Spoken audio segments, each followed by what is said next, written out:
Dia selingkuh lagi, Romo. Bahkan sekarang dengan babysitternya.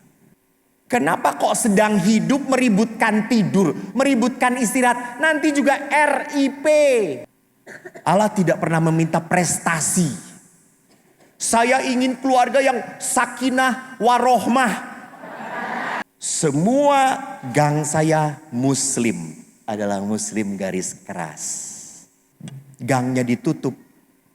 Padahal seberang rumah saya itu masjid. Jadi kalau orang-orang ke masjid pasti lewat depan rumah saya. Para pastor saja di biara kami tabu ke ruang makan bawa handphone. Nggak boleh. Dan kalau bawa handphone harus di silent. Masuk saku, diem semuanya.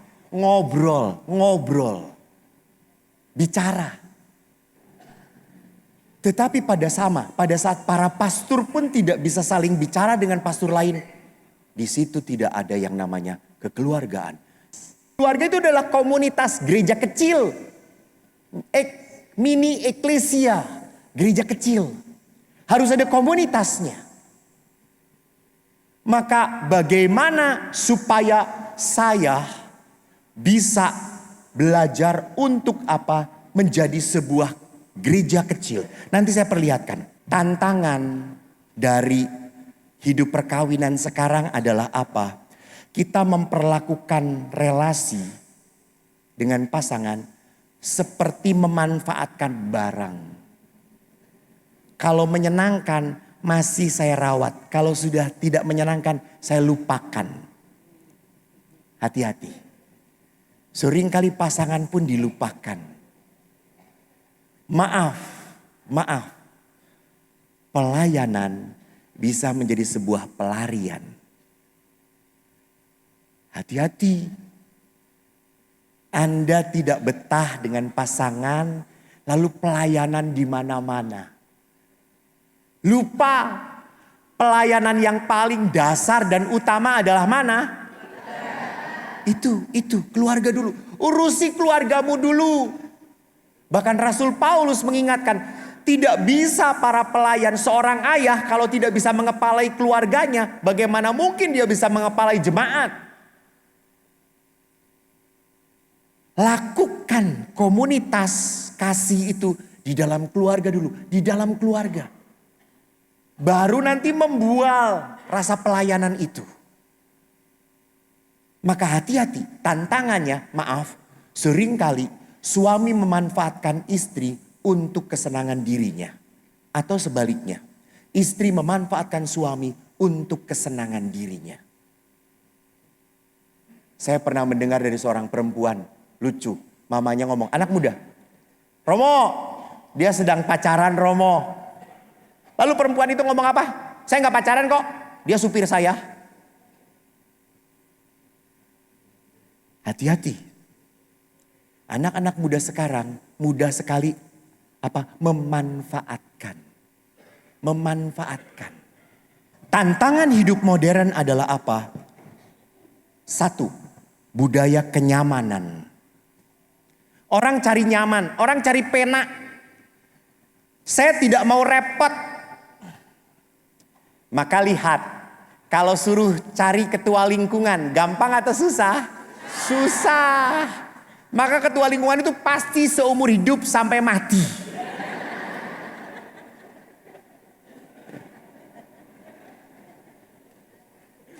Jadi kalau disuruh tunjuk ketua lingkungan, jangan saya, belum layak, saya masih berdosa. Emang Romo gak berdosa? Kami bergumul juga dengan dosa. Kami bergumul juga dengan godaan. Kenapa tidak mau melayani? Karena saya butuh istirahat, saya butuh tenang, saya butuh nyaman. Saya selalu jengkel dengan Romo saya itu kurang tidur. Saya tuh butuh tidur. Bu, jangan ngeluh gak bisa tidur. Nanti juga tidur selama-lamanya. Lah iya toh. Kenapa kok sedang hidup meributkan tidur, meributkan istirahat, nanti juga RIP. Iya toh? Istirahat sampai selama-lamanya langgeng. Amin. Jadi kita diberi berkat oleh Tuhan bukan untuk mencari istirahat. Tapi itu dunia kita. Mentalitasnya apa? Cari convenience. Kenyamanan. Dan yang kedua yang menarik adalah apa? Disposability. Tadi buang.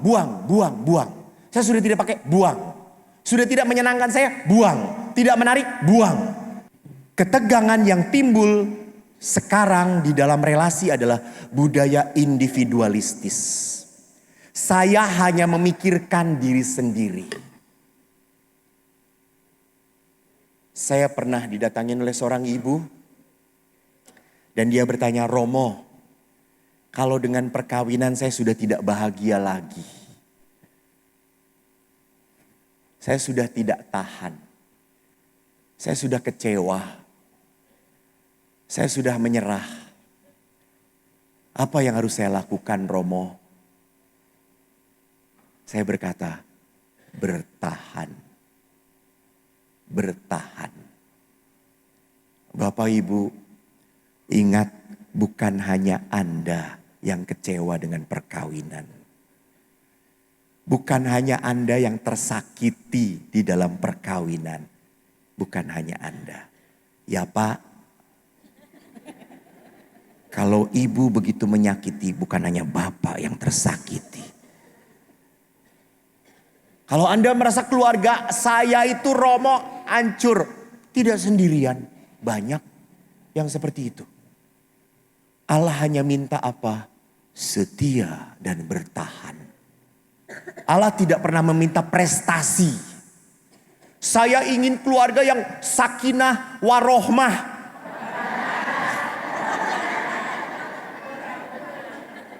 Orang yang terakhir orang dua omah gitu ya. Bukan. Maka Bapak Paus nanti kita lihat tidak ada keluarga yang sempurna. Yang penting apa? Setia, bertahan, bertahan. Romo saya sudah tidak tahan. Tenang, nanti kita lihat. Pernah uskup ditanya, Romo saya sudah tidak tahan lagi. Suami saya selingkuh. Saya ampuni. Dia selingkuh lagi Romo. Bahkan sekarang dengan babysitternya. Anak saya. Dia tiduri Romo. Saya jengkel. Karena saya diajari memaafkan 70 kali 7 kali. Saya maafkan Romo. Selingkuh dengan guru private-nya, guru lesnya anak-anak. Apa yang harus saya lakukan Romo? Monsinyur. Lalu Monsinyur berkata, Bu, berdoa. Berdoa. Apa doanya Romo? Monsinyur, apa doanya? Bu, berdoa. Tuhan, berikan aku kekuatan untuk memaafkan. Berikan aku kekuatan untuk memaafkan. Lalu untuk suami saya Romo, Monsinyur, doakan. Tuhan, berikan yang terbaik untuk dia. Dan betul, 2 bulan kemudian suaminya meninggal dunia.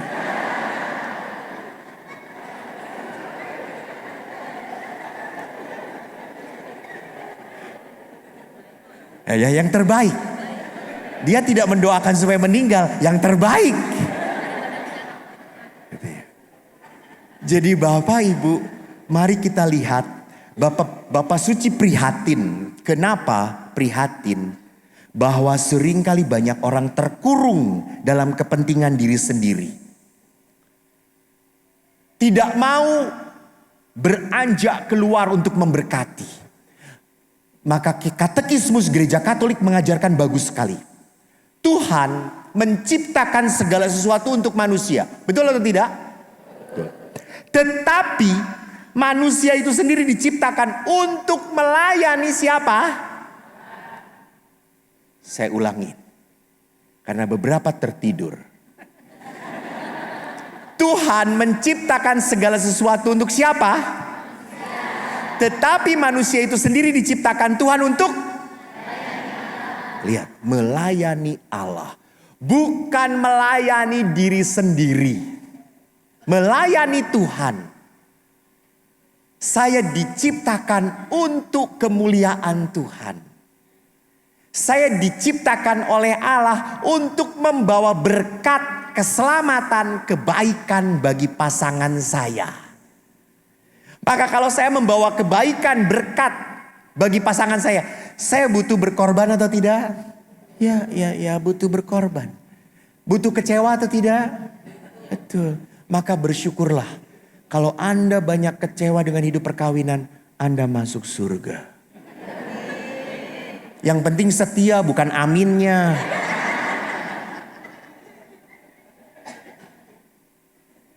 Amin tapi tidak memberi kebaikan sama aja bohong. Jadi sadarlah. Moto dari OSC adalah in cruce salus. Dalam salib ada keselamatan. Di dalam pengorbanan, di dalam penderitaan ada rahmat kemuliaan. Seorang istri butuh sekali dikatakan, "Mam, saya sayang kamu." Butuh. Seorang suami ndak butuh. Ndak butuh. Walaupun istri Anda, "Mah, pilih bunga atau bunga bank?" Pasti cari bunga bank. Iya, deposito bahkan. Lebih kurang ajar lagi saudara-saudara. Walau bagaimanapun kata-katanya seperti itu. Tetapi batinnya membutuhkan suportif. Dipegang, dipeluk pasangan Anda. Dibutuhkan. Suami, jangan hanya memeluk kalau mau ada maunya. Jangan kalau mam, ayo mam, ayo mam, udah lama mam.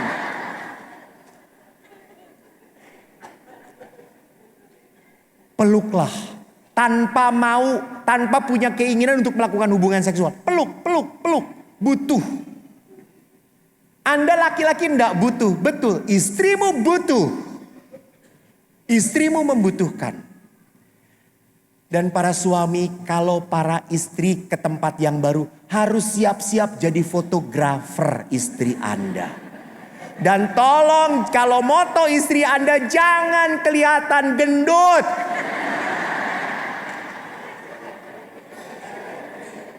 Suami itu kalau moto istri sembarang. Wes, Pak, dibalik kameranya, dibalik. Itu istri Anda sebesar apapun akan langsung tinggi. Kalau enggak dari bawah ke atas. Kalau perlu 20 meter. Pak, sesekali kalau istri Anda keluar dari mobil, bukakan pintunya. Tutup pintunya. Sesekali aja. Tunjukkan rasa sayang Anda. Karena suami ini mau membuka dan menutup pintu. Bagi seorang wanita kelihatan dua. Istri baru atau mobil baru.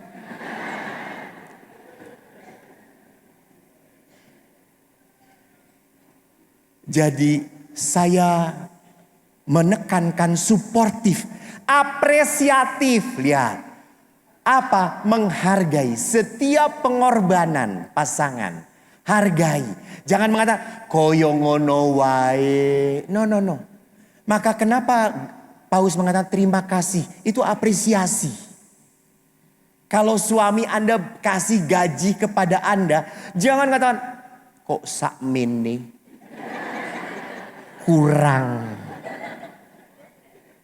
Tolong katakan, terima kasih Papa.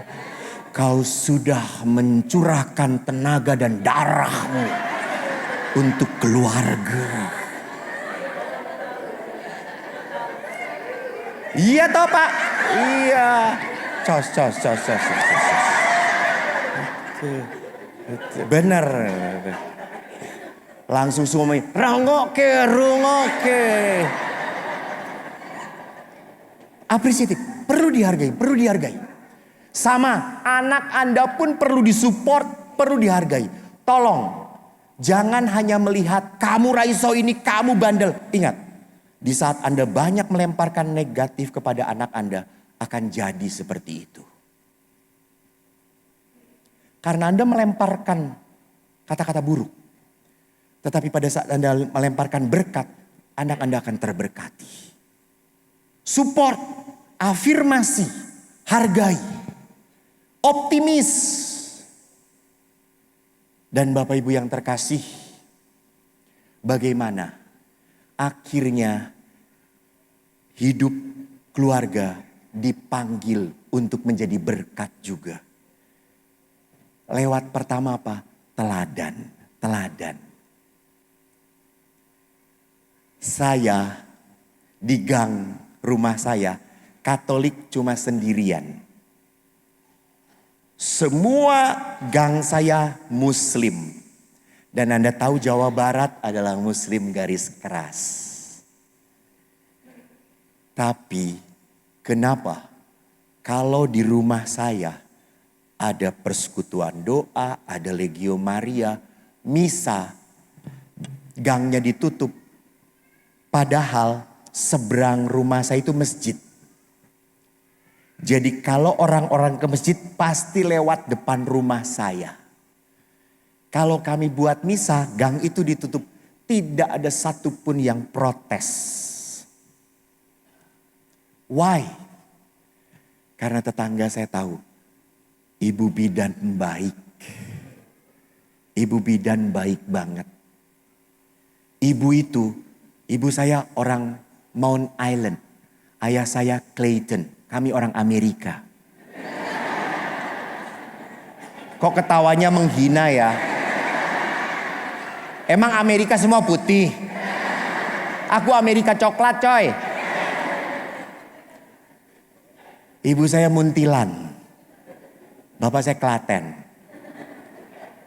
Kalau bapak ibu, apalagi kalau pulang Muntilan selalu bawa beras ketan. Ibu tuh kalau udah pulang dari Muntilan, oleh-oleh beras 2 karung ketan. Dan semua dibagikan kepada tetangga-tetangga. Dibagi, ini oleh-oleh jenang. Oleh-oleh selondok. Selalu dibawa. Pernah kami mengingu kalkun. Tahu kalkun? Ngingu, melihara kalkun. Selalu bertelur kalkun itu. Dan kalau bertelur kan lebih besar daripada telur ayam toh, sebesar ini. Kok kayak no tonggone. Kenapa bu? Ben ngerasa no ndok kalkun kaya apa? Dibagi. Sampai akhirnya kalkun itu pun matilah. Capek bertelur saudara-saudara. Lalu saya ke pojok, ada mbah-mbah. Kok ndak ada telur kalkun? Udah meninggal bu. Ibu. Jadi mereka tahu orang Katolik itu baik. Baik. Bapak saya walaupun tentara, lewat di depan orang selalu permisi dan menyapa. Dan saya diajari kok mbok bergaul kono mbek konco-koncomu. Katolik ki kudu apik. Ayah ibu saya memperlihatkan itu. Itu penginjilan. Itu adalah pelayanan. Ayah walaupun sudah capek, saya ingat kalau ronda, ya beliau ronda. Saya pernah waktu itu libur seminaris SMA. Pas jatah ronda, ayah kok kamu ronda kok. Saya ronda lah. Tok. Jam 1 kok ora ono sapa-sapa. Aku balekne turu.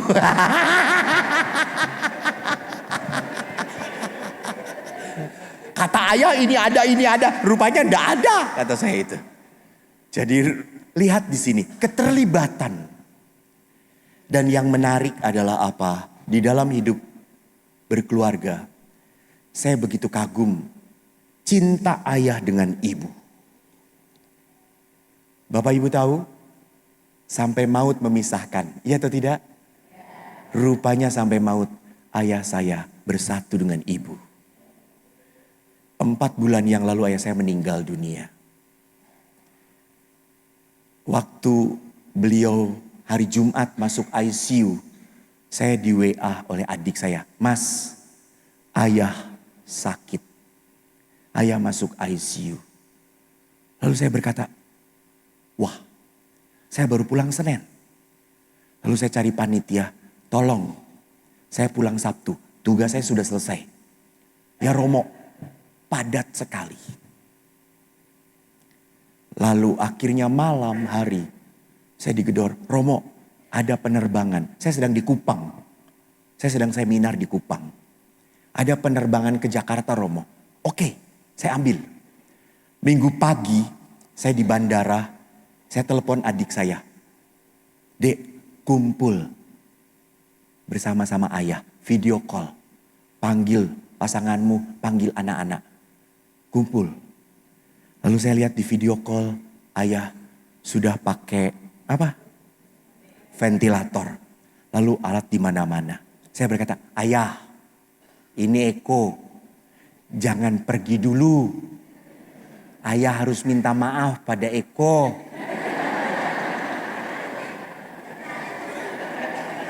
Yang jadi anak siapa? Menang sih, ya Allah. Ini kesaksianku. Itu kan ibu-ibu.